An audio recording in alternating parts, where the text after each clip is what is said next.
tonight, right here on Gamebreaker TV. This is After Dark, the show where we field your questions live right here on Gamebreaker TV.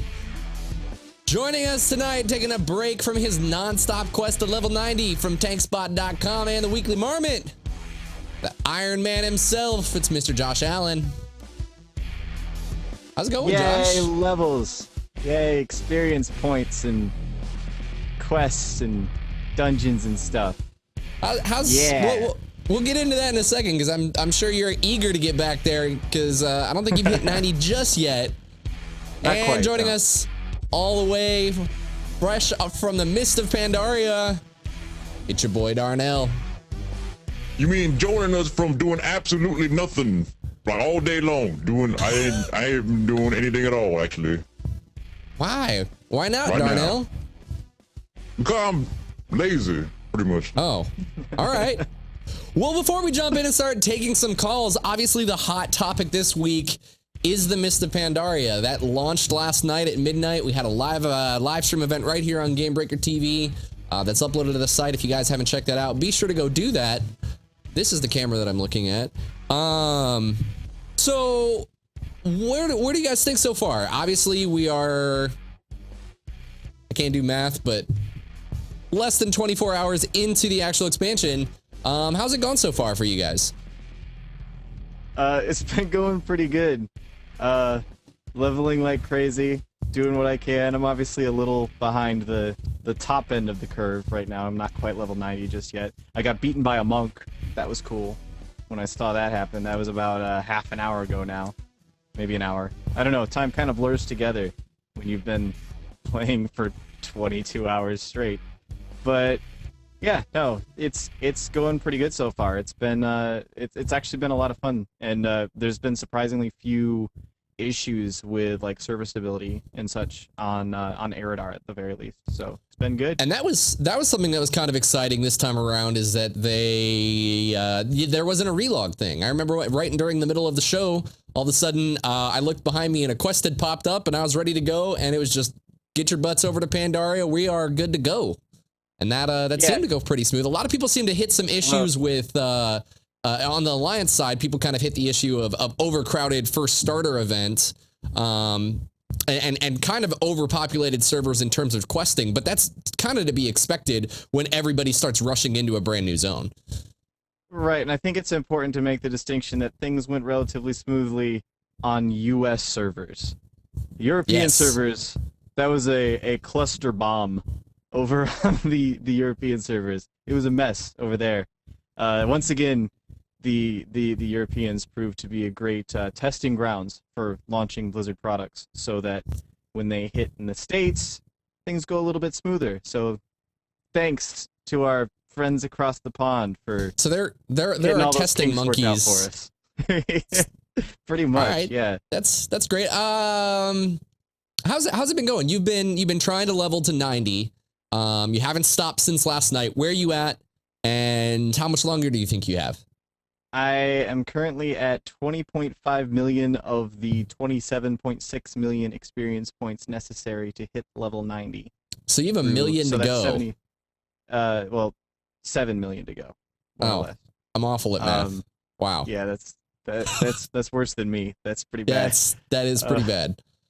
I'm at 74%. I've got a couple of quests I'm going to finish it up with, and if that doesn't do it, then I can run a few Alterac Valleys or dungeons or something to finish it off. Should only take me another maybe hour or so to finish it off at this point. I'm assuming at this point all you've been doing is just grinding your face off with quests and dungeons, right? You haven't gotten a chance to branch out and try any of the other content that's been provided? I haven't messed with pet battles yet or anything like that. I did do the introductory quests for the Tillers faction, but it's like 4 quests. It's nothing. So, right. So yeah. I took, me personally, I took some time to jump in and do some of the pet battles and mess around a little bit with those for about an hour. And then I got about halfway through Jade Forest when that's right about where the Horde and the Alliance start to meet. And I was walking around, and Horde and Alliance... World first fishing 15. World first fishing 15. Yeah. Yeah. Did we just get a world first right here on the show?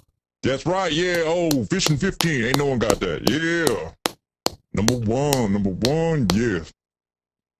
I'm sorry, y'all was talking about all your accolades and achievements and accomplishments and stuff. Go on. I'm sorry. Go ahead. It's true. Gosh, Darnell, so rude. So rude. I was about halfway through Jade Forest, and Horde and Alliance were like walking side by side together, and I'm on a PvP server, and I wasn't about to let that happen. So for about the last hour of the stream that I did here on Gamebreaker TV, I turned it into a me trying to gank Horde Fest. And I say trying because when you're on a very over Horde populated server, it ends up being a 3-on-1 fight like that. Let's be honest. It could be a 3-on-1 in the other direction. Horde would still win. Ooh. As long as we had a blood death night. As long as the one was a blood death night. All right. Fair enough. All right, well, let's jump in and see what some of the callers have to say. And see how it's going. So you're on the air with Gamebreaker After Dark. Caller, tell us your name and tell us where you're from. Hi, I'm Amanda, and I'm from North Carolina. Thank you for calling. Thank you very much. Have a nice day. Go away now. See you later. Wow, Darnell, so rude. We haven't even got the question yet. I can't hear nothing what it's saying. What are you talking about? You can't hear him? You should be able to hear him just fine. I can't hear anything. All right, well, Amanda, throw your question out there. I'll look into this. But Amanda, what's your question? Amanda, damn, hold on a minute. What you talking? Amanda, damn. Oh, come on. And now we definitely need to hear. Come on. What do you guys do for hobbies other than gaming? So, I don't know if you guys heard that or not. The question is, what do we do for hobbies other than gaming? Darnell, you star in a Machinima Blizz Blues. Oh, I didn't know that was a hobby. I didn't know that. It's more like a job. Ganking Alliance. Come on, you were the one who showed me how to gank Alliance when flying mounts were introduced. That's got to be a hobby. It's got to be a hobby. I didn't realize I was doing that when it was introduced, but I'll go and take credit for that. Yeah, world first for whatever that is you're talking about. Yeah, anyway, so yeah, meantime, damn, I don't even know what I do. I mean, what do I even do when I'm not doing stuff? Sometimes man, I ain't got no life outside of this whole thing, guys. I think I'm just I come on these shows and pretend like I might be able to hear some ladies calling in, but you know, my side's the whole thing, can't hear anything going on. I'm looking into it. I'm trying to figure it out. My entire life like that. I'm telling you, everywhere I go, I'm just like, oh, I think I heard a young lady. No, I did not. And that's it. Josh, what about you? What do you do for hobbies outside of gaming? More gaming, mostly. Pretty much gaming. I spend the vast majority of my time gaming. I think I do like to poke at Android quite a bit. I have a couple of Android devices that I like to mess around with and installing different things and trying out different ROMs and so on. I have a Galaxy S3 and a Galaxy Tab that I like to play around with. But that's pretty much restricted to the time that I am laying in bed and not yet asleep, is about when I'm messing with those. Other than that, I'm pretty much always on the computer, and it's pretty much always involving gaming. And I think that's you know, especially with everything that's kind of going on to be in this world, to kind of you know, Josh, you do PST, holy cow, lower thirds, you know, you do a whole PST, Weekly Marmot, On Tap, all of the shows that you do. Darnell, you're doing Let's Plays and you know, the Machinimas that you do, and you know, me doing a whole bunch of stuff here for Gamebreaker and everything else. To really be a part of this world, your hobby almost becomes everything that you do. Like even for me, like I spent most of the today, you know, let's spend a little bit of time in Mists of Pandaria, spend a little bit of time on League of Legends, spend a little bit of time in Guild Wars. I think that's just kind of the way that your brain goes when this is kind of what you're doing. Damn, we're getting all philosophical on here. I don't understand. All of a sudden, After Dark is we're reflecting on our own lives, what we're doing on a day-to-day basis. Yeah, you know, sometimes I wake up and I just think, damn, why are we even here right now? Like, why did they put us here? I look around and I'm like, damn, how is that? Why is that orange over there? what's going on? Man, all these questions about life and universe and stuff.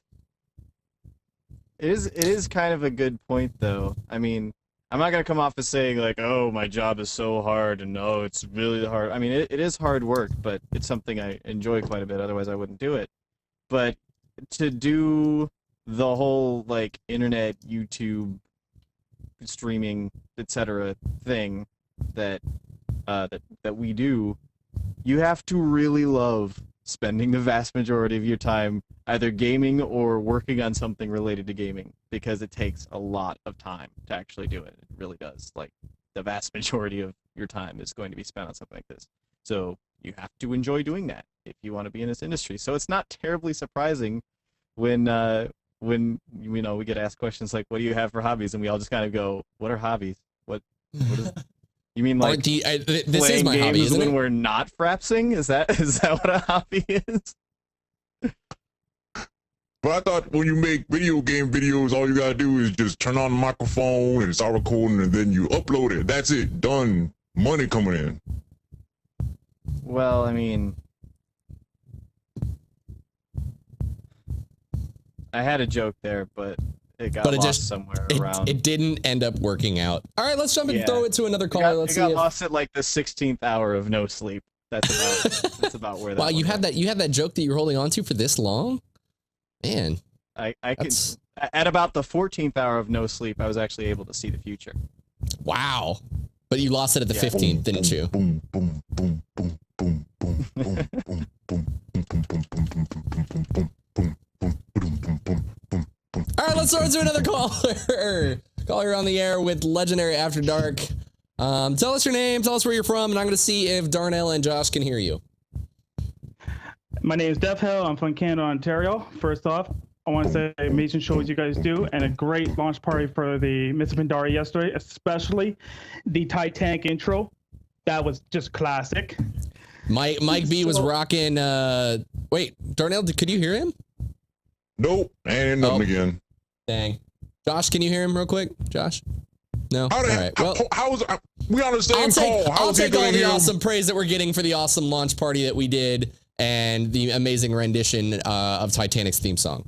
Because it was all about that Ocarina app that I've got on my phone. That was awesome.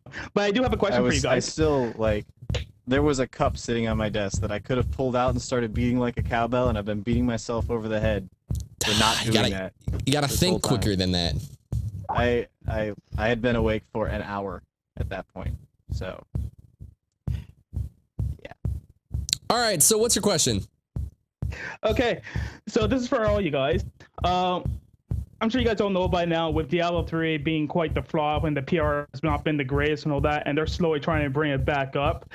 My question is if you look back with Diablo 2 getting close to the end of the patches because it got to 1.13, and at 1.11 they introduced the event, the Pandemonium event, basically being able to kill Uber Diablo, Mephisto, and Baal for some of the extra loot. And now with Diablo 3 with 1.05 coming out, and they're introducing the Infernal Machine, pretty much going to be almost doing the same thing where you can kill the Uber version of the bosses in that game. Do you think they're kind of getting desperate now to try to get people back in Diablo, also with like the launch of Miss Pandaria? Maybe they might be losing more people and a bunch of other games, or what do you guys think about that? So just real quick, I want to make sure I got this right, just because they can't hear. I want to make sure that I get your question to them right. It's that Diablo 3. Do you think that they're getting desperate to get people back involved based on Mr. Pandaria? Not really based on Pandaria, because if you look at Diablo 3, they got now the patch of 1.05 kind of, so the game's still relatively new. And in the new 1.05, they're introducing the Infernal Machine. And with the Infernal Machine, that's going to allow you to fight Uber versions of the regular bosses. And they already did that in Diablo 2 close to the end at 1.11. That's pretty much when they introduced the Pandemonium event. And that allows you to go to the Uber Tristram to fight Uber Baal, Mephisto, and Diablo for like the Hellfire Torch.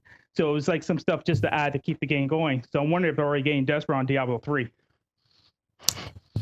So do you guys, basically the question is that based on 1.5 with Diablo, with adding in Uber Tristram and letting you go after Baal and Mephisto, Do you guys think they're getting desperate with Diablo 3 to get people back involved into the game based on what they're doing there? I think they've been desperate to get people back involved in Diablo 3. I think people were flocking away from that game in droves when they discovered how terrible it was at release, and they've just been trying everything they can to turn it into a game that people actually want to play beyond the early difficulty levels. Honestly, I really think yeah, absolutely. They're desperate to find people who actually want to play the game at this point. They're doing everything like just the idea of them putting Baal and Mephisto in Diablo 3 as part of a non-expansion, to me, says desperation. Like, that's, oh crap, everybody hates Diablo 3. Quick, let's put something that they liked from Diablo 2 in there. Let's throw in Baal and Mephisto and see if that will hook onto them. It's like, maybe that's what they really wanted. And of course, there's all the changes that they've been making. I'm going to get ganked. This is the worst. But of course, there's all the changes that they're making. Nothing you can do in the mid-show. You just gotta let yourself get ganked. Just with all the stuff that they've been doing, I think they've been making some very good choices in that regard, for sure. I think they're definitely improving the game. But I almost feel like the ship is sailed for Diablo 3 at this point. There's so much other stuff that's come out. We've been talking about this a lot lately in lots of different shows, the idea of different things competing for your time, not so much your money. It's just like, okay, which of these, like, why can't I hold all these games, you know? Like, which of these do I want to actually play right now? I feel like Diablo 3 is something that people played a bunch, and there will be people who want to give it another try because it's a game that they really wanted to love, but felt a little burned by in the end game. But for people like myself, okay, yeah, I played Diablo 3. I got a decent amount of enjoyment out of it up until I hit max level and the game turned on the suck. And at this point, I just don't care enough about it to go back to it. It's like, okay, yeah, cool. That game was fun. If I find myself intensely bored, or they have some major, like they release an expansion or something, then yeah, I'll definitely check that out. But I'm not terribly interested in going back to Diablo 3 at this point, because I've got so much other stuff. I could be playing Torchlight 2. I could be playing Borderlands. I could be playing Mists of freaking Pandaria. Like, there's so much other stuff for me to do now that I feel like they just straight up missed their window of opportunity for Diablo.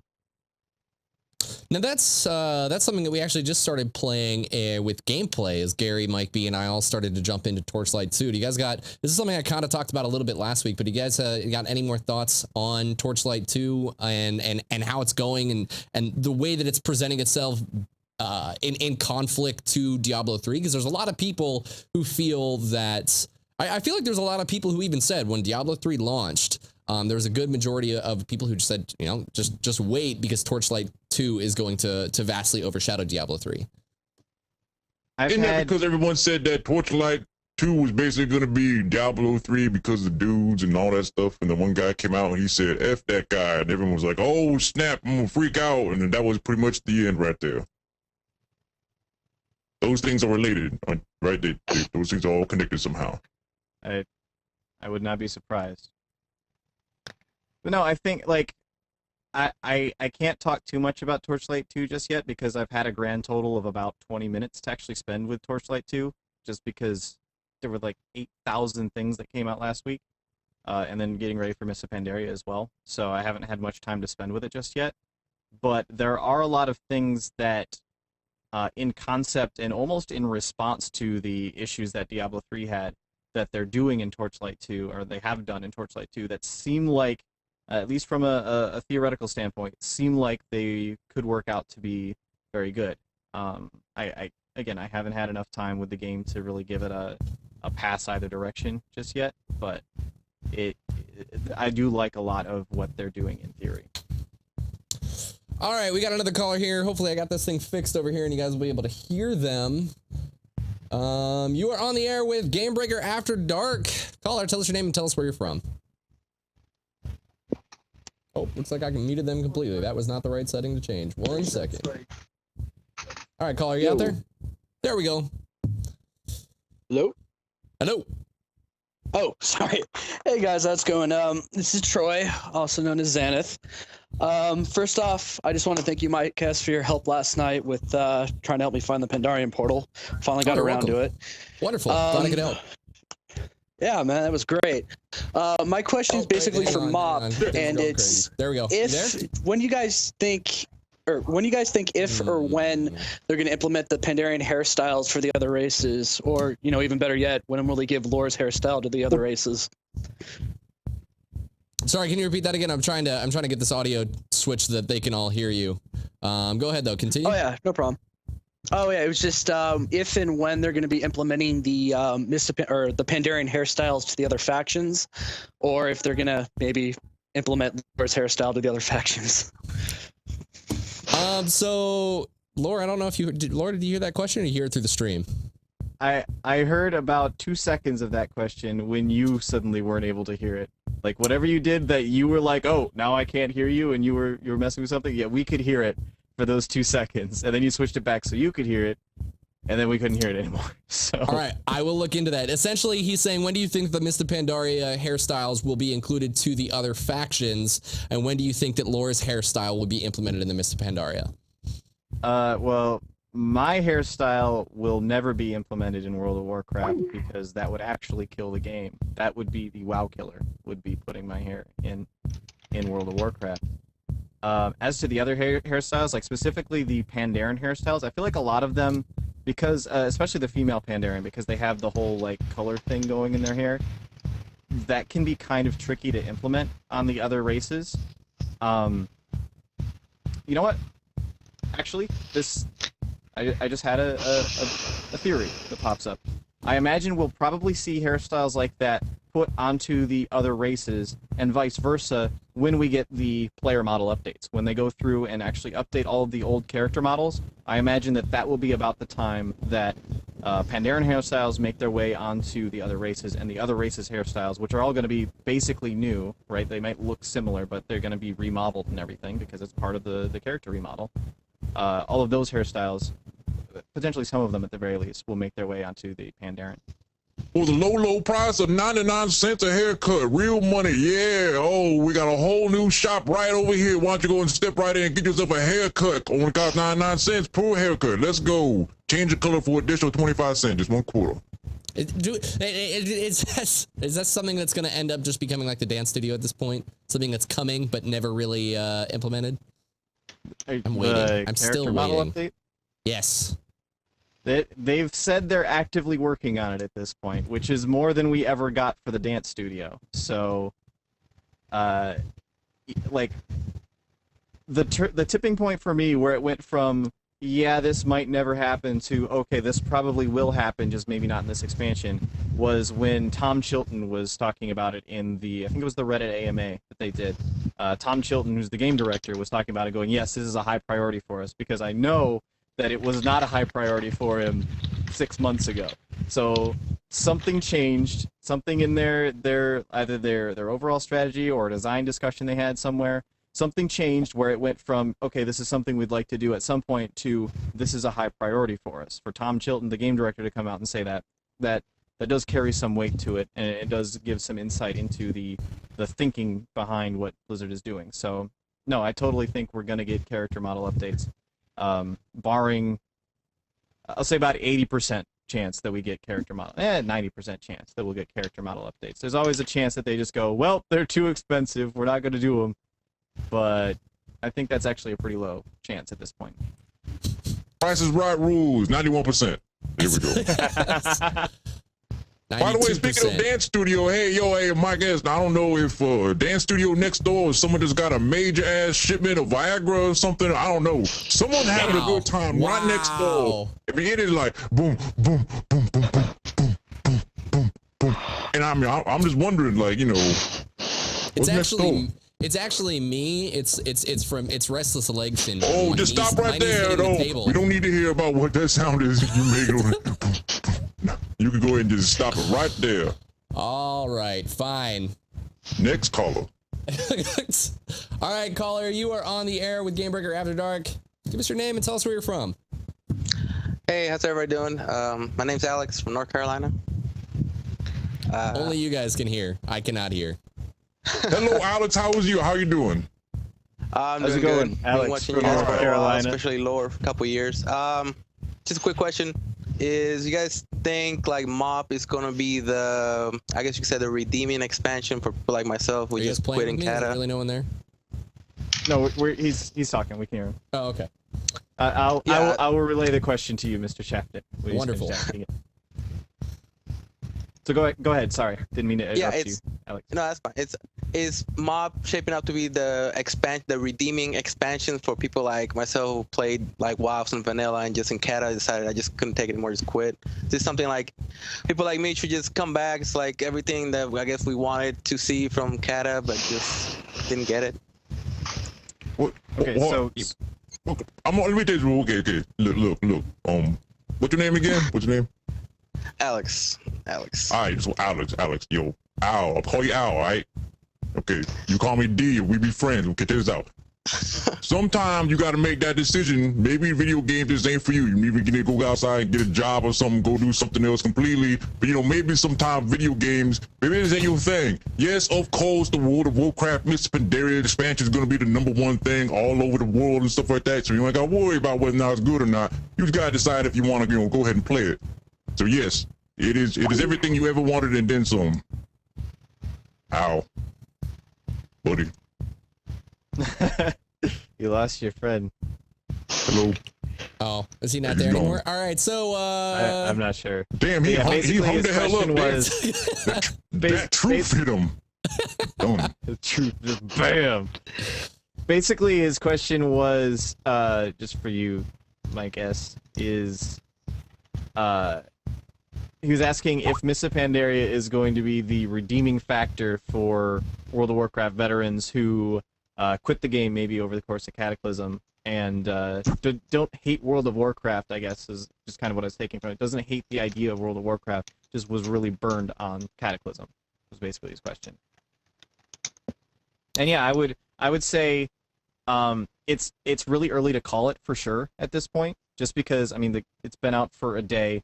I'm not even level 90 yet, so it's hard to say yes, absolutely, that Mists of Pandaria. I know I just basically said that a second ago. I'm blaming sleep deprivation on that one, but it's hard to say yes, absolutely. This is going to be the redeeming factor for World of Warcraft, without having like any experience with the raids, any experience with how the challenge modes are working out on a live server in a live environment, and so on.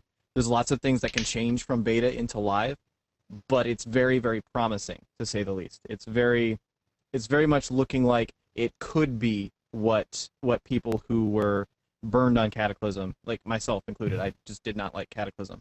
It could be what we're looking for to say, okay, yes, this is the World of Warcraft that I enjoyed playing. This is what I liked spending my time in. It does really seem like Blizzard sort of took all of the hate that they got over Cataclysm to heart a little bit, and they're at least trying to fix things up for players who felt burned on Cataclysm. Remains to be seen how successful they'll be, but I kind of feel like they're at least making a good effort at it. And what about the fact that to me, and I'm not saying that Mists of Pandaria is in a good direction, because they're bringing a lot of elements here to capture a lot of different players and make it so that people can just genuinely spend their time there. My problem with the degradation of where WoW's gone, from a lot of opinions that I've heard, is based on the social environment. And if they can create and cultivate a better social environment that causes players to start communicating again and experiencing stuff together, I feel like that's one of the greatest things that Cataclysm lacked, was the reason to socialize and the reason to feel a part of an MMO, and hopefully what Mists of Pandaria has to offer, it brings in enough people that people start to chit chat back and forth. People start to want to try and do challenge modes together.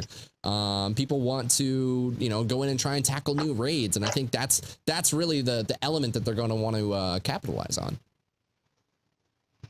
Yeah, I feel like it definitely does bring a lot back in terms of server community, and making people feel like, especially looking at the challenge modes with the leaderboards and everything, I do feel like that really will help the server community quite a bit. And there are a lot of other little pushes being made in that direction as well, getting people out in the world a little bit more. Stuff like that will definitely help that whole sense of, I'm playing a massively multiplayer online RPG, not a massively single player queue based RPG. All right, let's jump in and see if we have another caller on. I'm not 100% sure, but let's just check. Let's throw it out to the air. Caller, you're on the lines with Gamebreaker After Dark. Tell us your name and tell us where you're from. This is Ryan from Pennsylvania. Hey, Ryan, how you doing? Pretty good. How about yourself? Wonderful, wonderful. Coming off sleep, unlike Mr. Josh Allen, who's probably falling asleep in his chair right now. Ooh, Monster. Go with Rockstar. So much better. Anyway, Ryan, what's your question? Okay, given the recent dungeon revamps of previous expansions like ZAG, ZG, and all those other ones, what would be an old dungeon you would like to see revamped in a future expansion? Why? So the question is dungeon revamps. We've seen them before. We've seen ZA, we've seen ZG, we've seen now Skullomance and Strat, Dead Mines and Shadowfang. What old dungeons would you guys like to see revamped and why? Josh, you got any? I don't know if can I say Ulduar? It's so fresh of content, and it's not a dungeon, but I love Ulduar. That was probably my favorite raid in existence. I love the heroic Lich King fight, and I loved the Ulduar raid. Well, you were late Burning Crusade was when you came in, right? Early, So- just before Burning Crusade. Oh, early Burning Crusade. Oh, So okay. I was there for the entirety of Burning Crusade. Okay. Well, that's right, because that's when you got into arenas, right? Okay. Yes. I don't think saying Ulduar is a bad thing. It might not be something that they get to right away, but that's the kind of thing that, like they did a Zulaman revamp in Cataclysm. That's just a 2 expansion gap. Like right now, they could theoretically do an Ulduar revamp in Mists of Pandaria. That's a 2 expansion gap as well. And something they brought up with looking for raid and challenge modes. I mean, they've proven the technology's there to make the content challenging again for max level, high level players.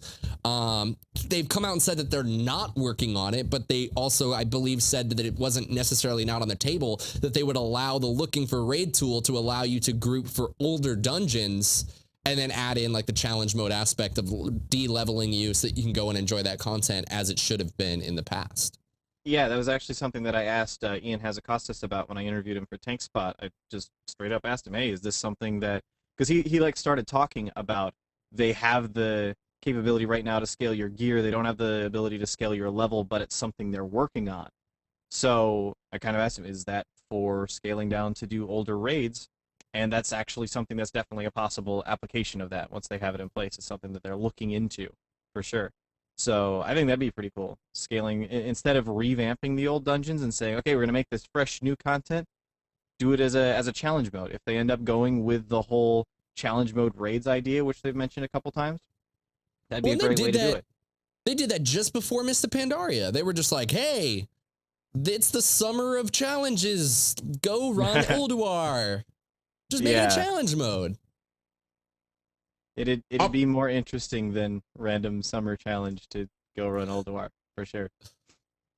Wailing Caverns is what the normal mode is the new one that's really easy to navigate, and the heroic mode is the old one. So that everyone gets lost. It's hard like that. Yeah, that's a heroic mode. And no map. Nope, there could be no maps. Nope.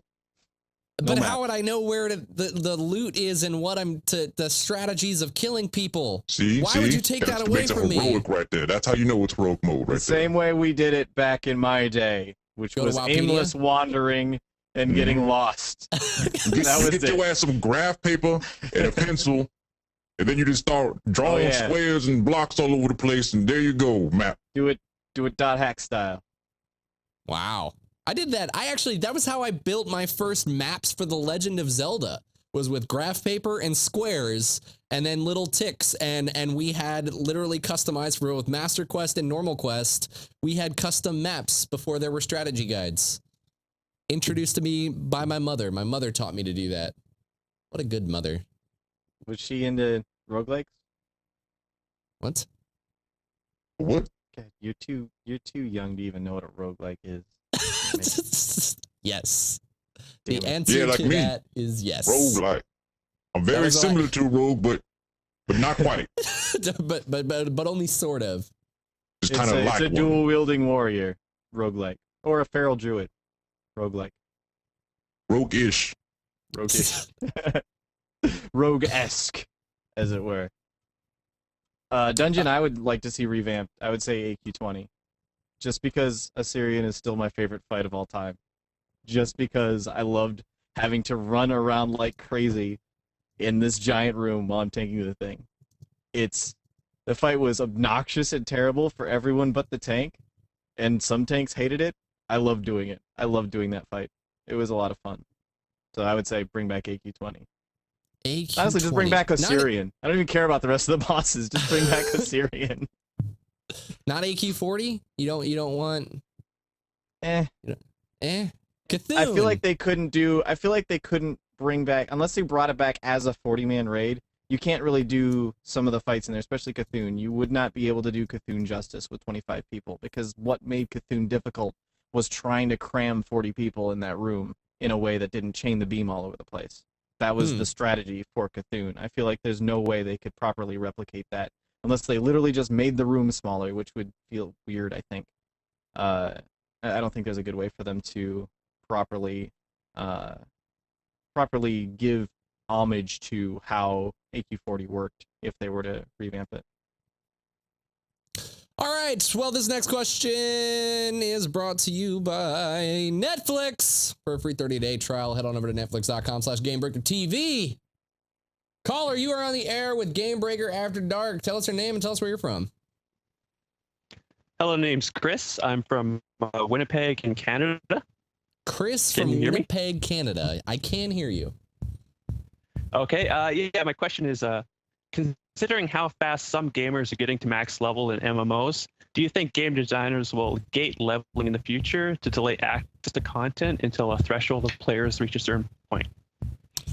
So the question, guys, is, and Laura, you'd be great opinion on this based on your current experiences with Mr. Pandaria. But the question was, based on how fast players are leveling through content, do you think that game developers might consider gating the leveling content until the masses catch up, and then unlock more levels to kind of slow the progression and kill midnight launch rushes to max level?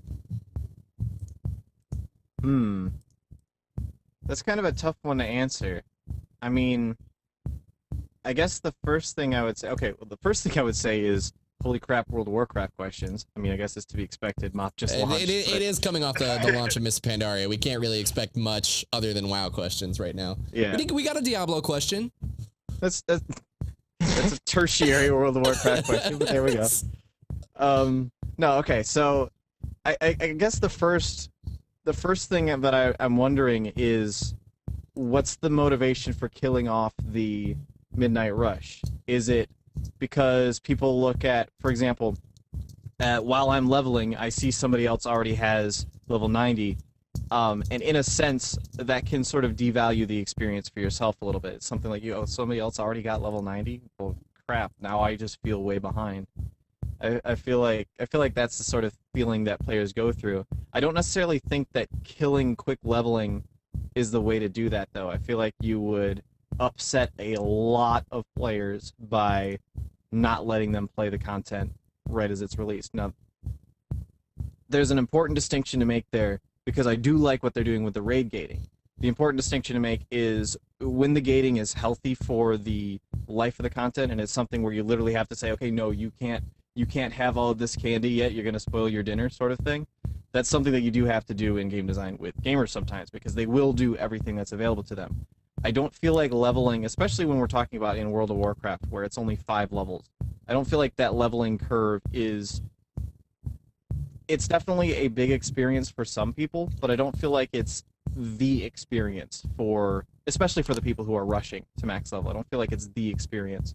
I would like to see them find another way to make players feel less like they're missing out if they aren't rushing to max level, so that when somebody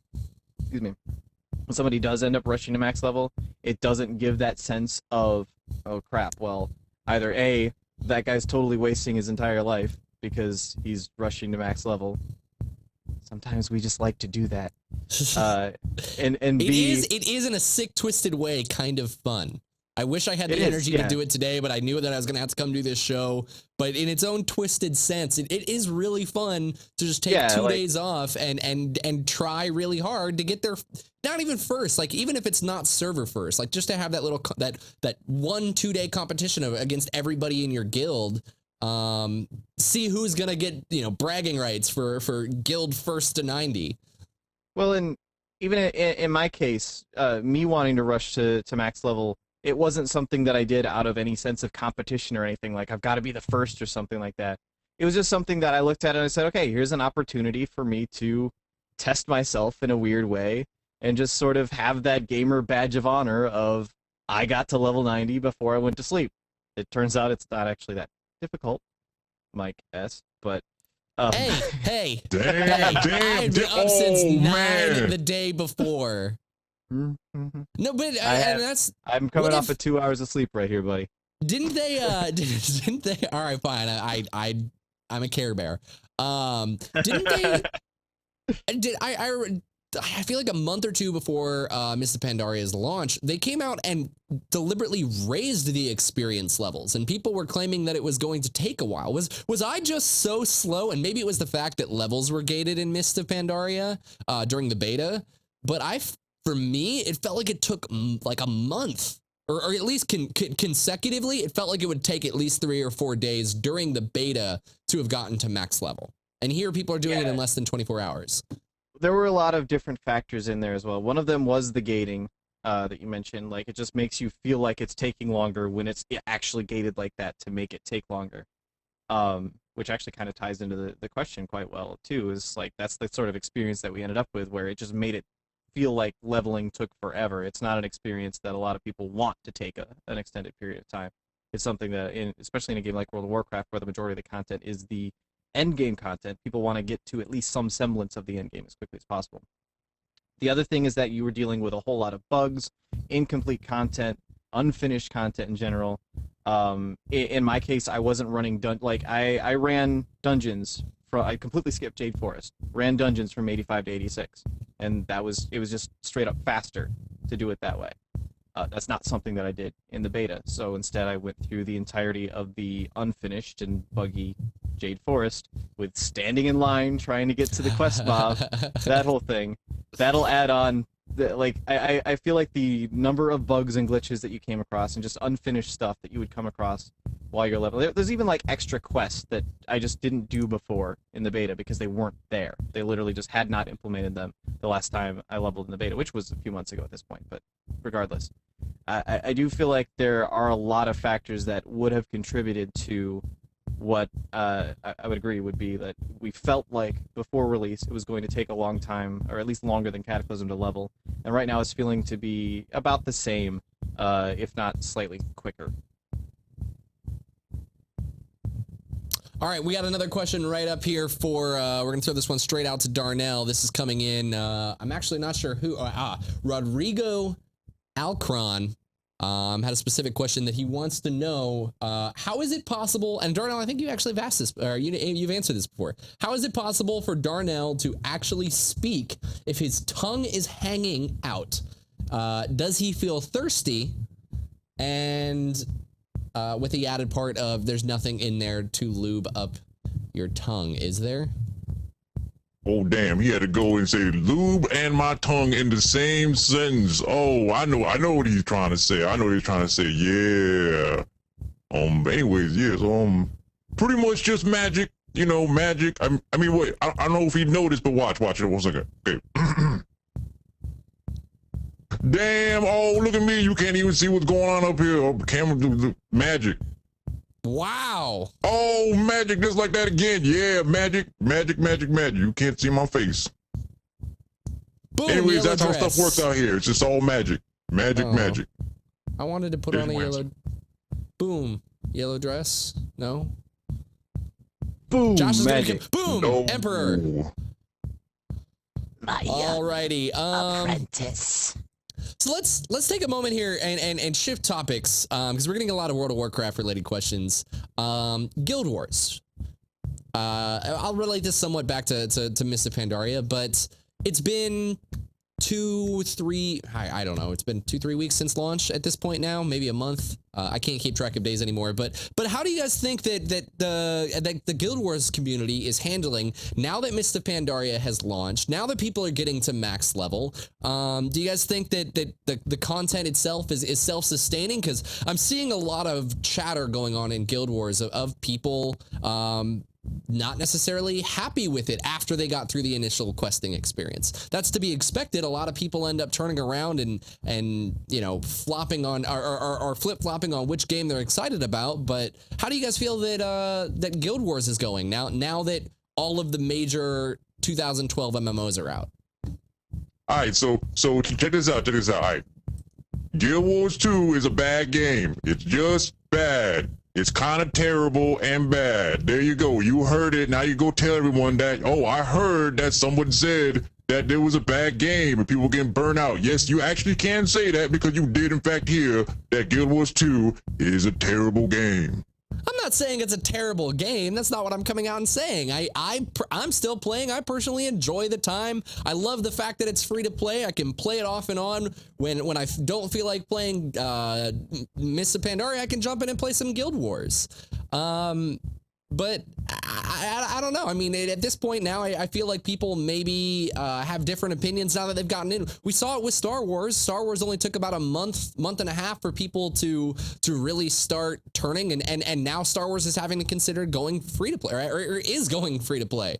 I don't think it's necessarily wrong for people to or public perception to change based on the games that have after they've gotten in and got a chance to experience it. I think Guild Wars was a game that from the beginning, a lot of people were going to pick it up not understanding what the game was about. Just completely not understanding that it's not a game with a significant PvE endgame. I know there's like dungeons and stuff that you can run, but it's not, I guess significant is a bad word to use, but it's not a World of Warcraft style endgame. It's not the type of endgame that if you at some point enjoyed World of Warcraft endgame or Rift endgame or SWTOR endgame, anything like that, it's a very different experience in Guild Wars. And I feel like a lot of people would kind of acknowledge that when they picked up Guild Wars. They were like, oh yeah, it's a different endgame, it's whatever, but it looks like a lot of fun, so I'm going to play it anyway. And maybe I'll get into the world versus world, because yeah, PvP, I'm not a Care Bear, I'm a hardcore PvPer, right? I feel like a lot of people will, like, just naturally, it was bound to happen, is that a lot of people would pick up Guild Wars, and then it just turns out it wasn't the game that they were looking for. I think Guild Wars is great if you're into PvP. I do think it needs some work in the SPVP like balance, but the world versus world is really good if that's a style of gameplay that you enjoy, and I think a lot of people think that they enjoy that when they buy Guild Wars, and then find out they don't really actually enjoy that. I think the SPVP has a ton of potential once they can get the balance tightened down a little bit better. And the leveling is extremely good from a casual standpoint. I've seen so many people come out and go, well, why am I leveling this character if there's no reason for me to actually level the character? And I go, well, that's a good question. Why are you leveling the character if you don't like the leveling? You don't have to. Stop doing that. I think a lot of people do they want to just do the PvP? They're just after doing the PvP content, or do they feel that they need to do the leveling content to get to some sort of PvE endgame content? I think a lot of people, like, MMOs have been stuck in the same thing for so long, doing the same exact thing in every single MMO for so long, that people kind of just naturally expected certain things of Guild Wars 2. Even if they acknowledge, like, even if they know, oh, okay, yeah, it's got a different endgame or whatever, it's something that they didn't completely realize going into Guild Wars 2. And that's just how gamers work, right? That's just naturally, that's just how people are. There's nothing, I'm not calling anybody dumb for saying that. It's just naturally how we work as human beings. So I feel like there were bound to be a lot of people who would pick up Guild Wars, and then they would, like, once the reality of what that game actually is was in front of them, they would discover that it was not the game they were looking for. It's not a World of Warcraft style MMO, and if you're looking for a World of Warcraft style MMO, you are probably not going to get as much enjoyment out of Guild Wars as you could.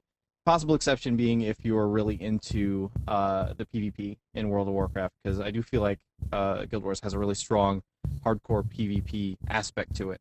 But if you're looking after getting gear, like working towards something, once those aspects are removed from gameplay, those have a bigger impact on people's motivations to play than I think they realize. Like, I've got to continue doing this so that I can get a better upgrade, so that I can be better at this. It's something that is removed from Guild Wars because it doesn't actually make you better, and people just don't realize that. So yeah, definitely.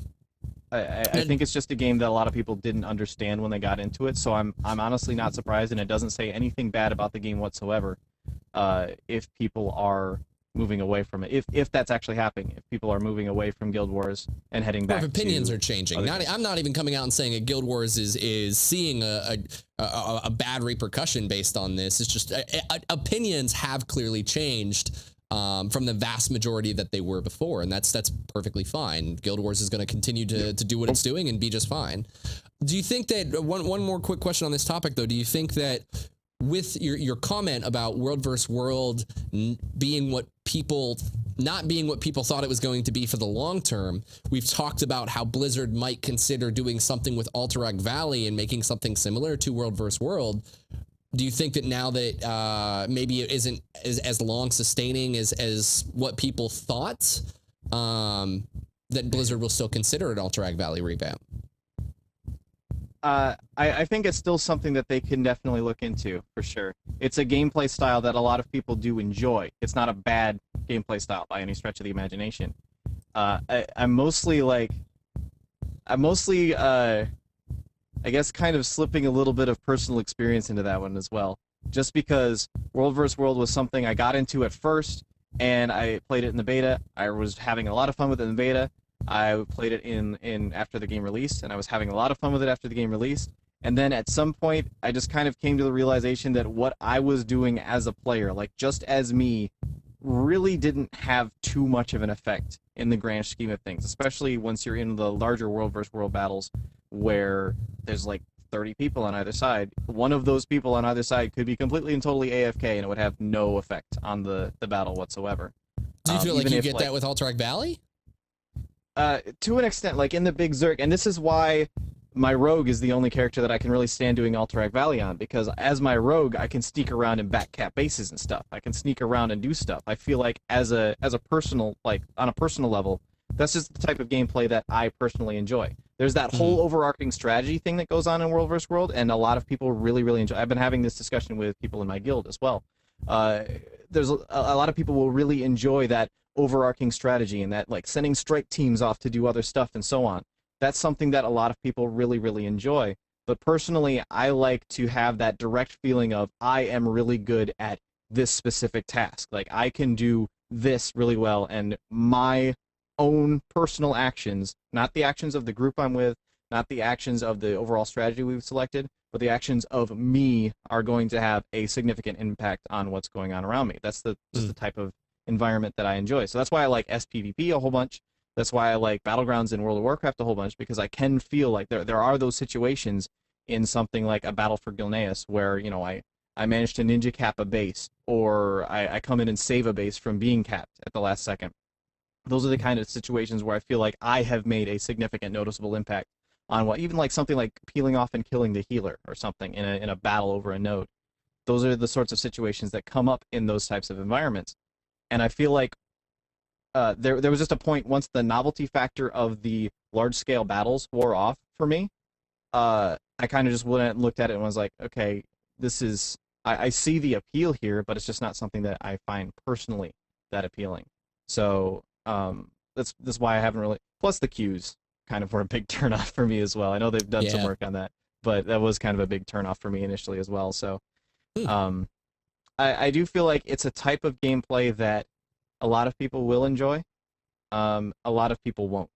So yeah, and that's just that's how everything is. So all right, well, let's jump in and hey, Darnell, I'm watching you. I'm watching you. I can't look up. You can't look up. So what? I can't. I can't look up. Opposable neck. You ain't got no jaw or neck. What? All right, let's take another call. You realize you talking Don't make yeah, fun then. of his. Don't make fun of his disability, man. That's rude. That's rude. All right, let's take another caller. You are on the air with Gamebreaker After Dark. Caller, tell us your name and tell us where you're from. Or I guess just tell me. I'm not sure if this is me. Is it me? This is you. Oh, right. name's Fantastic. Sometimes. All right. I'm Jake. I'm from Eridar. What's Hey, Jake. behind? Shout out. Uh-oh. Someone's from Eridar here, Laura. They're about to call you out for ganking you last night. Didn't happen. All right. What's your question? Not to steer the show back to World of Warcraft, but my question is on legendaries. With legendaries have always been this thing for top end guilds putting in all this effort in heroic modes and getting through all the steps and putting it together. Do you think that by allowing everybody to get it through the LFR system, but making it drag out through the entire expansion, a suitable compromise so that those elite players don't go, well, now legendaries don't mean anything because everybody can get them, and we feel less proud because we put in the work and now everybody can just get it? Or should they have gone with a more randomized thing like Black Temple, Sunwell, etc.? Ooh, I can tell you right now, Josh's answer is going to be randomized is no, but quick relaying for this. This is in regarding to legendaries. Josh, your favorite topic. The question was, do you think that the allowing the legendaries to be accessed to everyone, but making the person required to do it over the course of the expansion is a suitable compromise to the idea of what random elite kind of nature legendaries used to be? Or should they just go back to a randomized drop like that was for Black Temple or Sunwell? There's nothing elite about a random drop. There's nothing elite about I got lucky and my item dropped. Nothing elite about that whatsoever. It's just a question of I was in the right guild at the right place at the right time. There is a little bit of organization that goes along with it, especially in 25-man guilds, where it would be something like, okay, which rogue gets the Warglaive first or something like that. But personally, to me, there is more personal effort. The people who have gone back and farmed Thunder Fury after it's been relevant, the people who right now are working on getting Thunder Fury, are more deserving of that legendary than the people who were doing Molten Core back in the day. The people who are farming, I'll use a legendary that I have and I got in irrelevant content as an example. The people who are farming Shadowmourne right now are more deserving of that legendary than I was when I got mine. Absolutely, because they're putting in more personal effort. And that to me is the big difference here. Having the overarching, over the entire expansion thing, it's a investment of personal effort. It's me having to put in the work myself to get that legendary, not just tagging along with my raid group. I happen to be in a guild and there is a rogue legendary in this patch, so I will get the legendary as long as I continue to log on. There's no effort there. There's no personal investment there whatsoever. It's just a question of Blizzard decided to give rogues a legendary in this patch. That is dumb. And randomized drops is the same way, where it's I just happen to be the rogue in the guild and the Warglaive dropped. So congratulations me, I got the Warglaive. I don't feel like there's any sort of elite anything involved with random drops. It's the same thing as saying, oh, like the blue proto drake from Utgard Pinnacle, that's an elite drake because I got lucky and won the roll when it dropped. There's nothing elite about that. There's nothing that says I am a skilled player or that I have put a bunch of effort into this, with the exception of the people who spent a whole lot of time actually farming for that drake. But there's no distinction between them and the people who just got lucky. So my Warlock, for example, the Sandstone Drake from Stonecore, dropped for him on his very first run. First time I ever took my Warlock through there, got the Sandstone Drake. Put zero effort into that whatsoever. I just got lucky, happened to be right there at the right time. So random drops, no, absolutely not. There's no point in that. But in terms of compromise versus, I mean, you've had such a disdain for where legendaries have been for a while now, disregarding the random drops, even the recent ones. You sound much more on board. You like the idea of an entire course personal effort struggle that they're kind of taking with where they're going now. Yeah, a big part of, I think, the problem with legendaries has always been that it's a large group-wide effort to give one person something useful. When it's a random drop, it's still the entire raid killed Illidan, the entire raid killed Kil'jaeden, and one person was lucky enough to get the drop. Just like, it's a huge investment, a huge time investment for everybody, and one person gets the legendary, and that just feels dumb to me. I don't like the idea of a whole bunch of people putting in an effort just to get one guy who happens to be the right class something special. There's no particular, and maybe it's just because we've had a lot of legendaries that went out in the past. I'm not going to call people out specifically, but there's been a lot of legendaries we've given out in the past just because we didn't have anybody else to give them to, and it's like, okay, well, we might as well give the legendary to this guy because he's the only one that can get it at this point.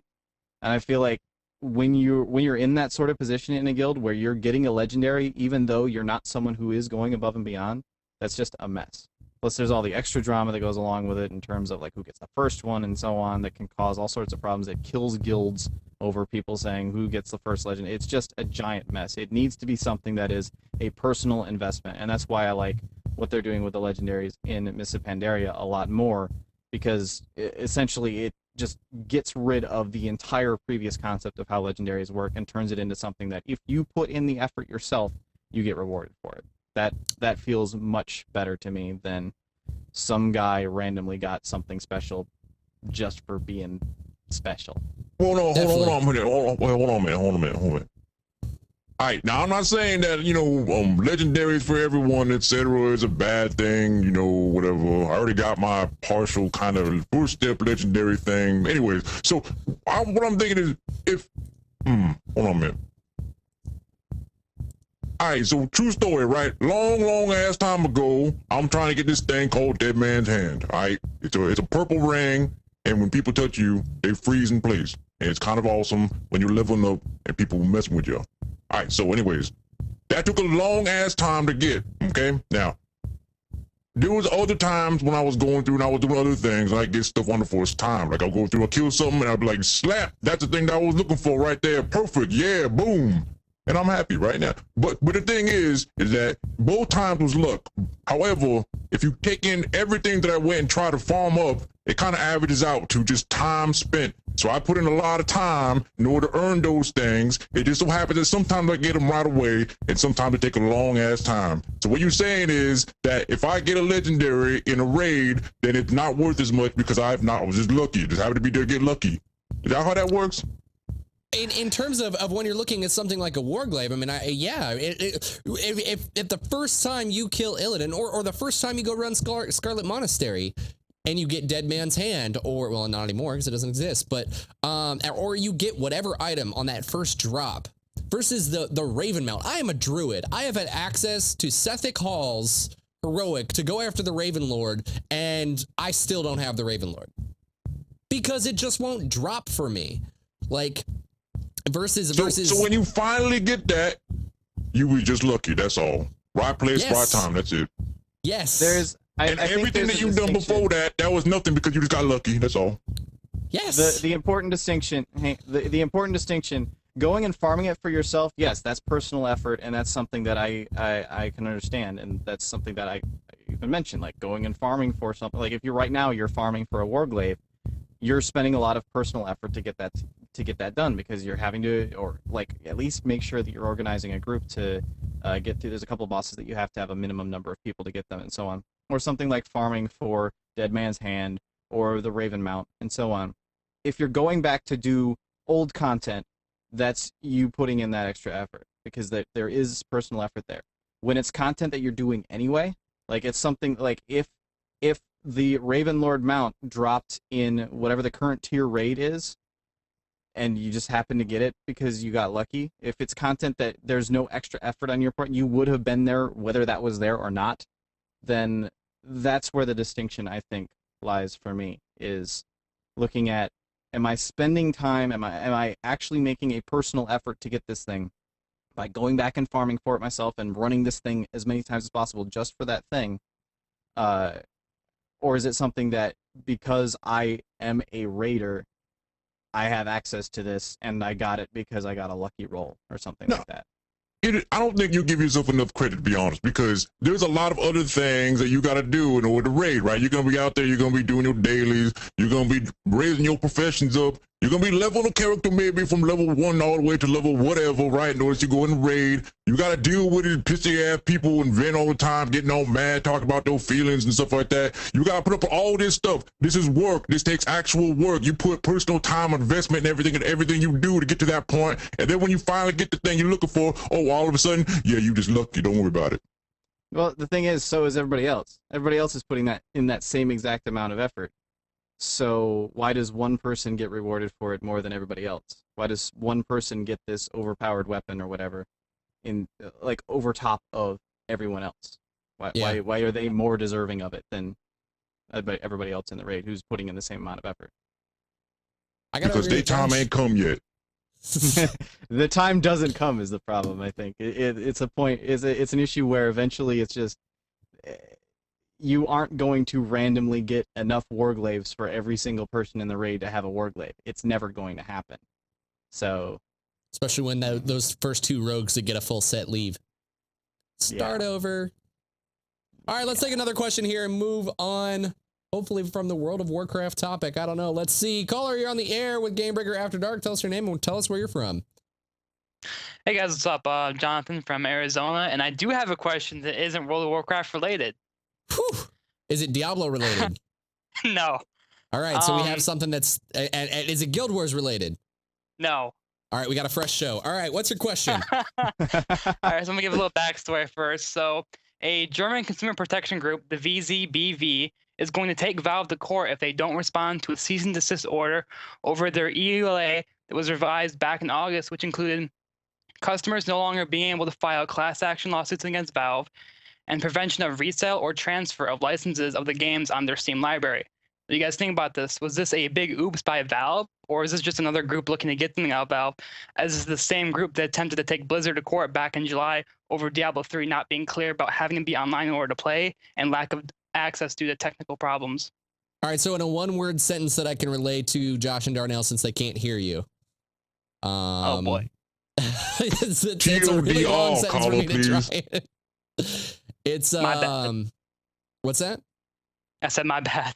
No, it's fine. I'm trying to find a way to easily relay that to them. So it's obviously it's got to do with Steam and the EULA.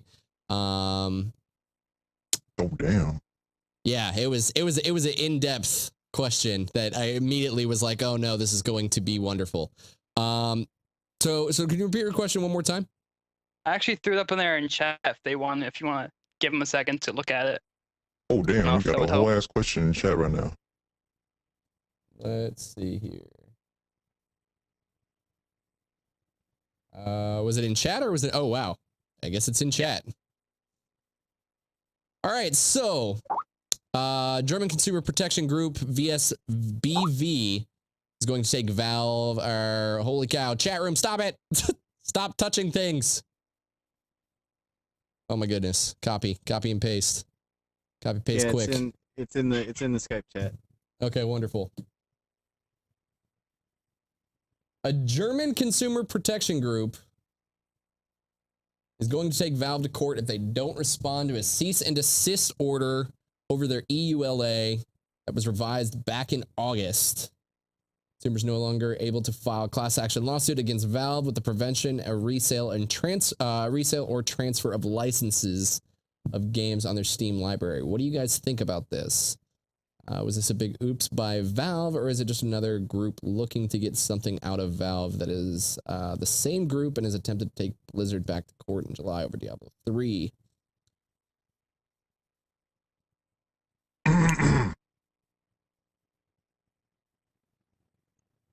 He ain't talking right now, right? No, he's not.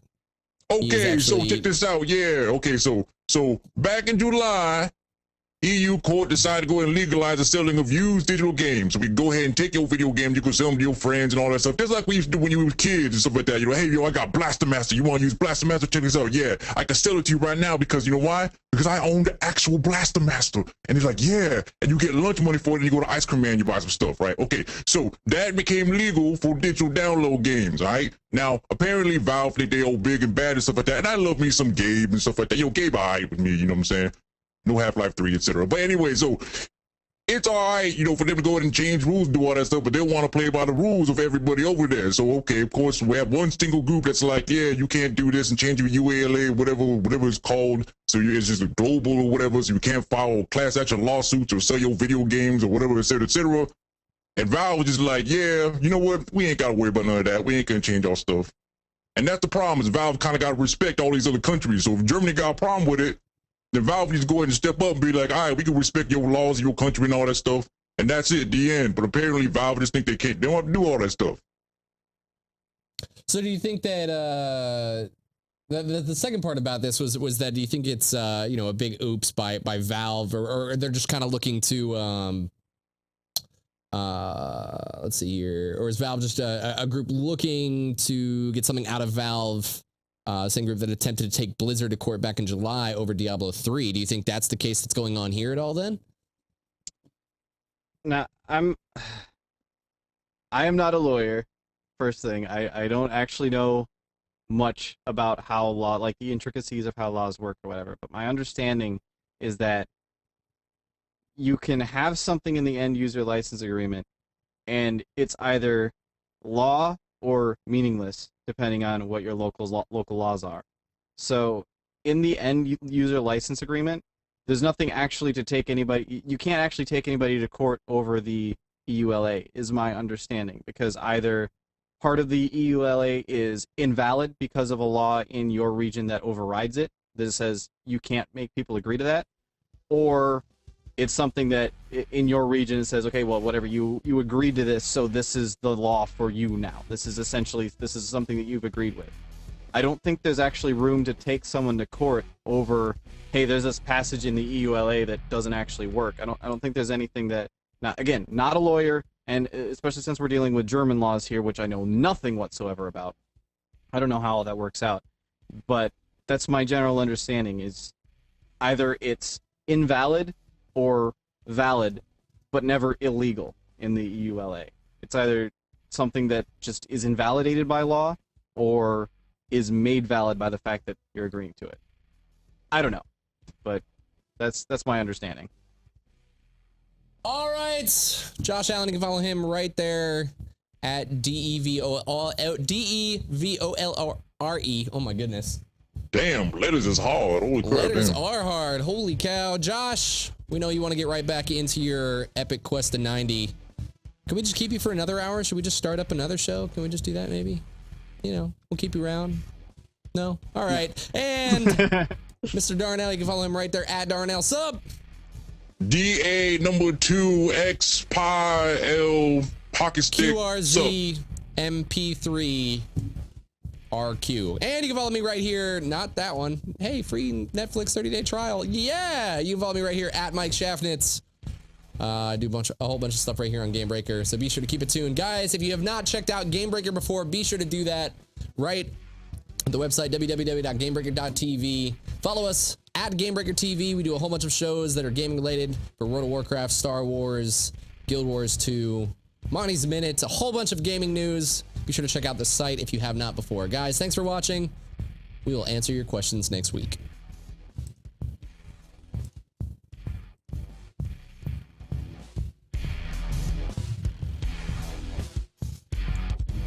Boom, boom, boom, boom. Gonna stab that drummer in the face.